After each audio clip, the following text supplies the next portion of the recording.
Mark went for his 2-week checkup. He was sleeping a lot. So when we went in, first thing I said to my pediatrician was, I don't know that everything's all right. And then they say, there's something going on. His heart was enlarged. It looked like he had dilated cardiomyopathy, and he was going into heart failure. Dilated cardiomyopathy is a condition in which the heart becomes weakened and enlarged, and it cannot pump blood efficiently. They told us that probably his only hope of survival would be a transplant. They had put him on I don't even know how many medications. But he was able to function for the first 3.5 years of his life. You wouldn't have known he was sick. You know, in the back of our minds, we were thinking, oh, maybe this is never going to happen. Maybe he's going to be okay, and this transplant's never going to have to happen. When he was about 4, he was having a hard time. He was getting very tired, was throwing up, and he was starting to lose weight. And that's when his team of doctors told us, this is it. Unless we find a heart very soon, we've run out of options to keep him alive. In children with failing hearts, the decline is often rapid, and a heart transplant is the only way to save their lives. But not all children on the heart transplant list will be able to receive a donor heart in time. When the heart does fail before a donor is available, large bulky machines called ECMO can keep the child alive for hours, sometimes a week. But now there's a tool called the left ventricular assist device, or LVAD, that can keep adults alive for months, sometimes years. The trick is adapting these machines for children. Generally, when a baby or child's heart fails, it's a little different than when an adult heart fails. When the adult heart fails, it happens slowly over a prolonged period of time, and there's some warning signs. What we see with pediatric heart failure is different. A child may be with his parents at a birthday party one day, and the next day in the emergency room on an echocardiogram will demonstrate severe heart failure. And they had said probably with this cardiomyopathy, there might come a point where once he started to go down, it could be a gradual slope down, or it could be a really fast roller coaster down. And it kind of was a roller coaster with him. Mark's just holding on, and we took him to the operating room and placed the Berlin heart in Mark. And that's one of the big bulky pumps that was better than what we had, and it certainly saved Mark's life, but it kept him in the hospital waiting for a heart transplant.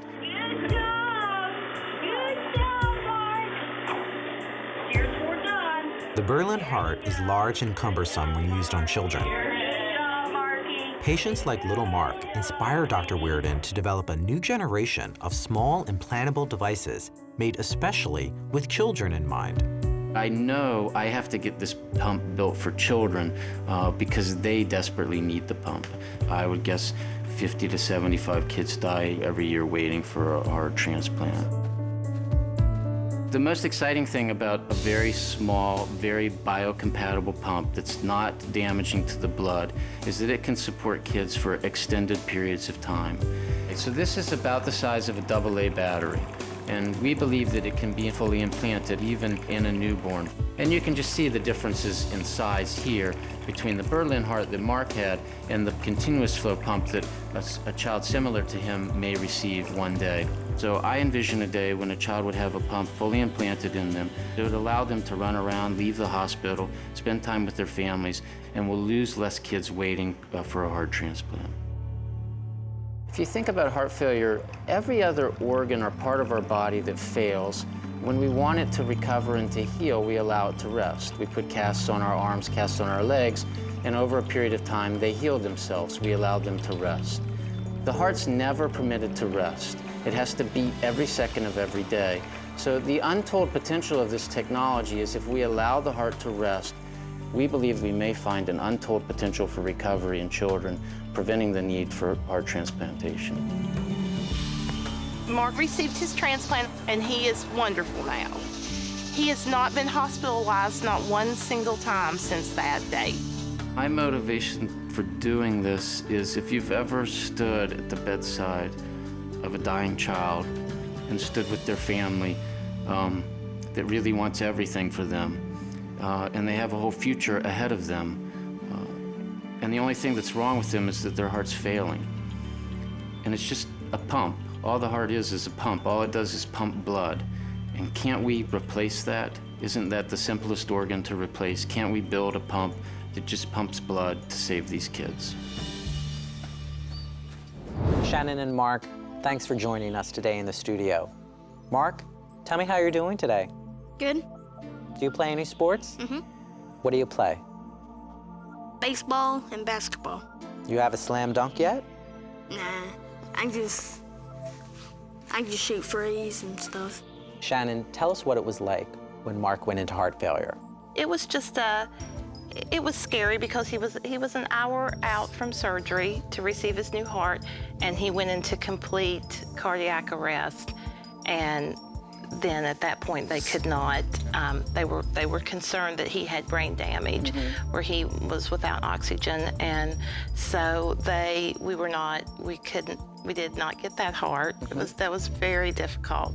And then several days later, we were told that they were going to have to put in a second Berlin to basically keep his entire heart functioning as if they could. And then it was another month that we laid there. He laid there in the hospital until finally we received his heart transplant in May. Mark, how does it make you feel when your mom talks about your story? Made me feel kind of sad. Why is that? Because you went through such a hard time. Is that kind of what makes you sad? Yeah, because we were sad. We were sad too, weren't we? That we were afraid we weren't going to have you here with us. But things turned out pretty well, didn't they? So that's great, isn't it?